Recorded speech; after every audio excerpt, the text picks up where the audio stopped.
திருவழுதி நாடென்னும் தென்குருகூர் என்னும் மறுவினிய வன்பொருளன் என்னும் அருமரகள் அந்தாதி செய்தான் அடியணையே எப்பொழுதும் சிந்தியாய் நெஞ்சே தெளிந்து.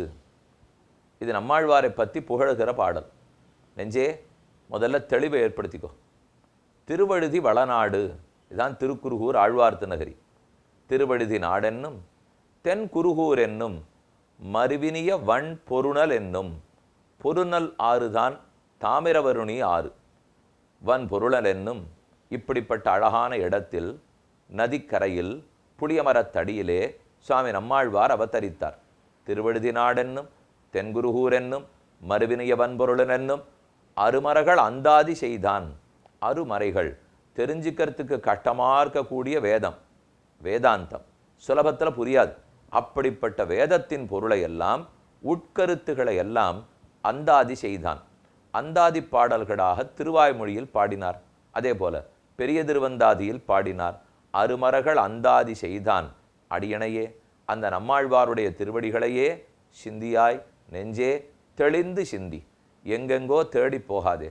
அது சம்ஸ்கிருதமாமே, கத்துண்டாகணுமாமே, இன்னார் தான் படிக்கலாமே, இணையார் படிக்கக்கூடாதாமே, நமக்கு இல்லையாமே, ஏழைக்கு உண்டாமே, பணக்காரனுக்கு உண்டாமே, ஏழைக்கு இல்லையாமே, இன்ன பிறவி வேணுமாமே, அந்த பிறவி வேணுமாமே, எதுவும் சந்தேகப்படாதே.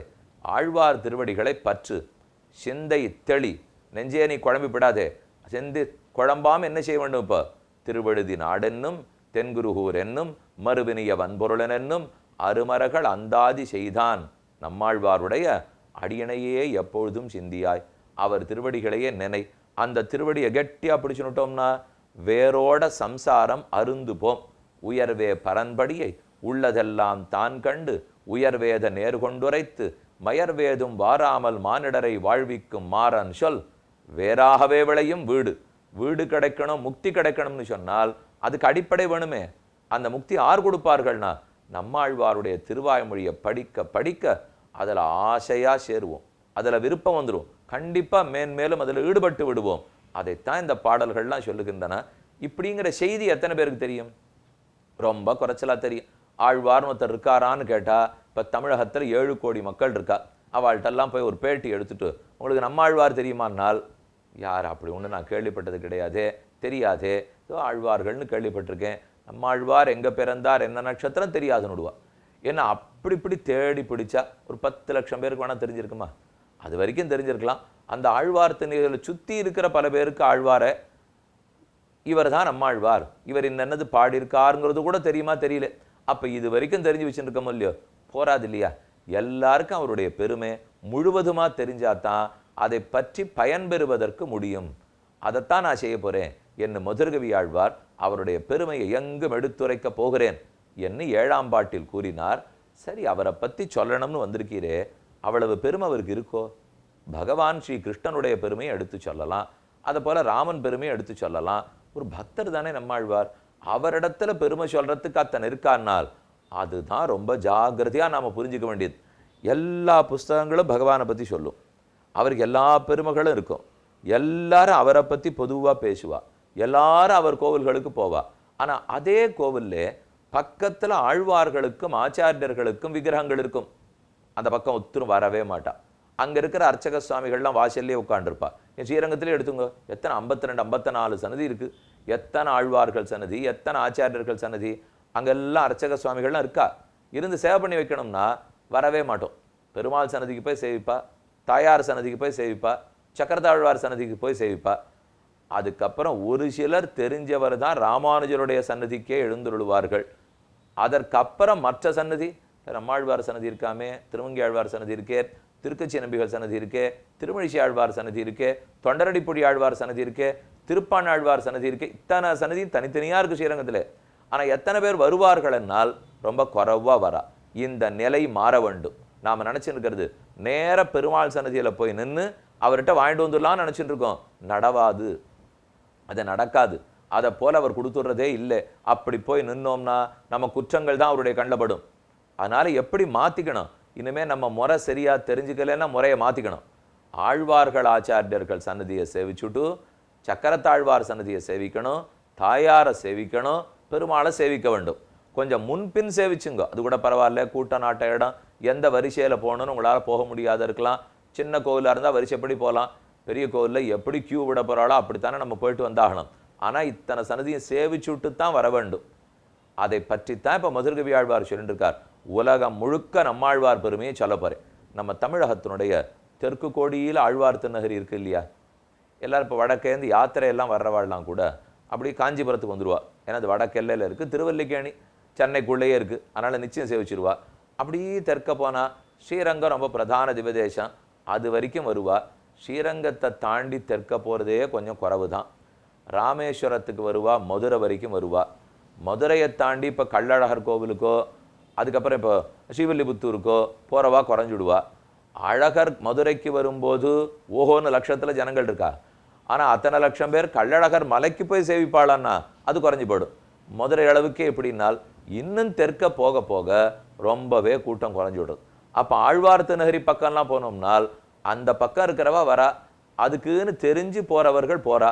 இத்தனைக்கும் நவதிருப்பதியுமே நவ கிரகங்களுக்கும் தங்கள் வசத்தில் வச்சுருக்கிறது விதேசம்.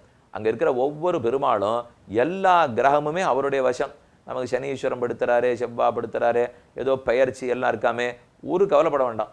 அத்தனையும் அந்த பெருமாளை சேவிச்சோம்னா மொத்தமே ஒவ்வொரு கிரகமும், ஏன் 9 கிரகங்களுமே ஒவ்வொரு பெருமாளுக்கும் அடிமை தான். அப்பேற்பட்ட பிரபாவங்கள்லாம் இருக்குது. நம்மாழ்வாரை சேவிச்சுட்டு பக்கத்தில் இருக்கிற பெருமாளை சேவிச்சிட்டோம்னால் முதல்ல பக்தி வந்துடும். அது ரொம்ப ரொம்ப முக்கியம். நமக்கு ஞானம் வேணும், பக்தி வேணும். எப்படியுமே உலக இன்பம் கிடைச்சிடும், அதை அந்த பெருமாள் கொடுக்கத்தான் போகிறார். ஆனால் பெருமாள் அதை கொடுப்பறே தவிர ஞானத்தையும் பக்தியும் யார் கொடுப்பா? நம்ம பாபங்களெல்லாம் போக்கி விடுறது யார் விடுவா? ஆழ்வார் ஆச்சாரியர்கள் தான் பண்ணுவார்கள். அதனால் அவர் என்ன பண்ணியிருக்காருங்கிறத சொல்கிறேன் கேளுங்கோ. நம்மாழ்வார் திருவாய்மொழி பாடினார், தானா பாடிவிடலை. மேலே அந்த திருவாய்மொழி பாடுறதுக்கு அவர்கிட்ட எவ்வளவு பக்தி இருந்தது தெரியுமோ, எவ்வளவு அருள் இருந்தது தெரியுமோ. இந்த உலகத்தையே முழுங்கிவிடுற அளவுக்கு இருந்தது. உலகத்தை முழுங்கிறது இருக்கட்டும், ஆத்மாக்கள்னு எத்தனை கோடி பேர் எண்ணிறந்த ஆத்மாக்கள், அவ அத்தனை பேரையும் முழுங்குற அளவுக்கு ஆழ்வாரிடத்தில் அருள் இருந்தது. அவ்வளவு கூட ஏன் இப்போ பகவானையே முழுங்கிவிடுற அளவுக்கு ஆழ்வாரிடத்தில் அருள் இருந்தது. அப்போ நம்மாழ்வாருடைய அருள் உலகத்தையே முழுங்கிடும், ஆத்மாக்கள் அத்தனையும் முழுங்கிடும், பகவானையே முழுங்கிவிடும். அத்தனை தூரம் பெரியது. இதை நம்மாழ்வார் ஒரு விதத்தில் திருவாய்மொழி கடைசியில் சொல்றார். சூழ்ந்தகன் ஆழ்ந்துயர்ந்த முடிவில் பெரும் பாழேயோ, சூழ்ந்ததனில் பெரிய பரணன் மலர் சோதியோ, சூழ்ந்ததனில் பெரிய சுடர்ஞால இன்பமேயோ, சூழ்ந்ததனில் பெரிய என் அவா, என் அவாவரச் சூழ்ந்தாயே. நம்மாழ்வார்க்கு இருக்கிற பக்தி உலகத்தையே சாப்பிடுமா. அந்த அளவுக்கு கடலாட்டம் ததும்பின் இருக்கிற பக்தி, அத்தனை அருள் வச்சிருக்கார். அந்த அருளோட தான் இந்த பிரபந்தங்களை பாடியிருக்கார். வேதத்தை வைத்துண்டு வேதம் சொன்னபடிக்குத்தான் நம்மாழ்வார் பாடல்களை பாடியிருக்கார். பகவானுடைய அருளை பெற்றுத்தான் பாடல்களை பாடியிருக்கார். அதை கேளுங்கள். 8வது பாசுரம். அருள் கொண்டாடும் அடியவர் இன்புற அருளினான் அவ்வருமறையின் பொருள், அருள் கொண்டு 1000 இந்தமிழ் பாடினான் அருள் கண்டீர் இவ்வுலகினில் மிக்கதே. நம்மாழ்வாருடைய அருள் இந்த லோகத்திலேயே ரொம்ப பெருசுன்னு புரிஞ்சுங்க. உலகத்தை காட்டிலும் மிகப்பெரியது, ஆத்மாக்களை காட்டிலும் பெரியது, பகவானையே விட பெரியதுன்னா பார்த்துங்களேன். அருள் கொண்டாடும் அடியவர் இன்புற. இனிமே பாசுரத்தினுடைய பதவரை என்னன்னு பார்க்கலாம். அருள் கொண்டாடும், பகவானுடைய அருளை கொண்டாடும், நன்னா கொண்டாடின்னு இருக்கிற, ஸ்தோத்திரம் பண்ணிட்டு இருக்கிற, பெருமானுடைய அருளை கொண்டாடி தோத்திரம் செய்து கொண்டிருக்கிற பக்தர்கள். அப்படிப்பட்ட பக்தர்கள் ஆனந்தப்படும்படிக்கு நம்மாழ்வார் திருவாய்மொழி பாடினாராம்.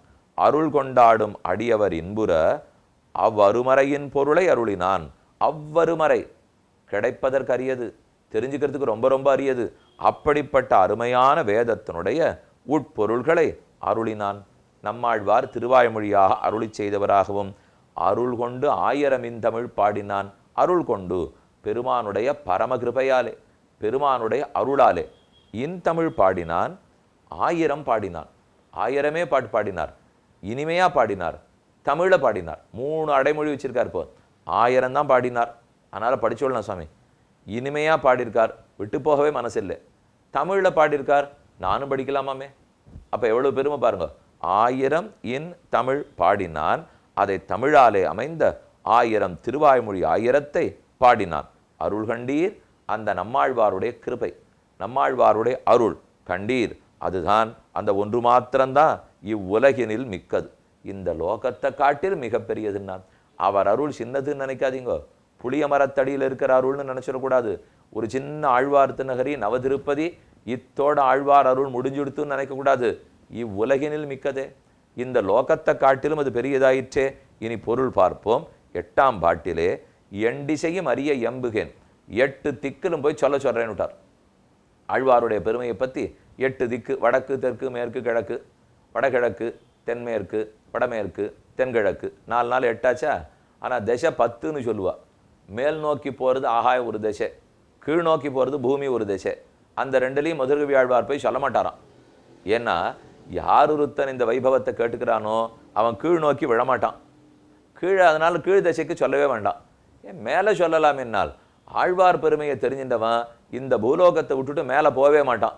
அதனால் மேல் திசையும் வேண்டான்னு விட்டுட்டார். இப்போ எண்டிசையும் அறிய எம்புகேன்னு தொட்டினார். யாருக்காக என்ன பாட்டை நம்மாழ்வார் பாடியிருக்கார்? அருள் கொண்டாடும் பகவானுடைய கிருபையை கொண்டாடி கொண்டிருக்கும் அடியவர் இன்புற, அவர்கள் தான் அருள் பெறுவார் அடியார். எத்தனை பக்தர்கள் பாகவதோத்தமர்கள் திருவாய்மொழியை படித்த மாத்திரத்தில் ஆனந்தப்படுறார். பெருமானுடைய அருளை பெற்றிருக்கிற பக்தர்கள் இன்புறும்படிக்கு எண்ணாதனகள் என்னும் நல் முனிவர் இன்பம் தலைச்சிறப்பான்னு போஷரம். ரிஷிகள் முனிவர்கள் காலத்திலேருந்து இன்னைக்கு இருக்கிற பக்தர்கள் வரைக்கும் எல்லாரும் சந்தோஷப்படும்படிக்கு அருளினான் அவ்வருமறையின் பொருள். வேதத்தினுடைய கஷ்டமான பொருள்களை கூட எளிமையாக்கி நமக்கு கொடுத்துட்டார். சாகிஸ்ரீர் அமிர்தாசதாம்னு சொல்லுவார்கள். நல்லவர்களுக்கு வேதம் ஒரு பெரிய சொத்து. அது சட்டுன்னு புரிஞ்சிடாது. அதை புரிய வைக்கத்தான் நம்மாழ்வார் அவதரித்தார். இன்னொன்று, அருள் கொண்டு 1000 தமிழ் பாடினான். அந்த பெருமானுடைய அருள் கொண்டு பகவத் கிருபையாலேயே பிரசாதமடியாக பாடினார். தான் தோன்றியா பாடிவிடலை. நம்மாழ்வார் என்ன தானே பாடிவிட்டாரா? பகவான் மயர்வர மதிரணம் அருளினான். அவர் சொல்லி கொடுத்த அர்த்தங்களைத்தான் இவர் சொல்லியிருக்கார். ஏன்னா நம்ம புத்திக்கு தோணினதெல்லாம் பாடிட்டோம்னா அது வேதத்தின் கருத்தானே தெரியாதே.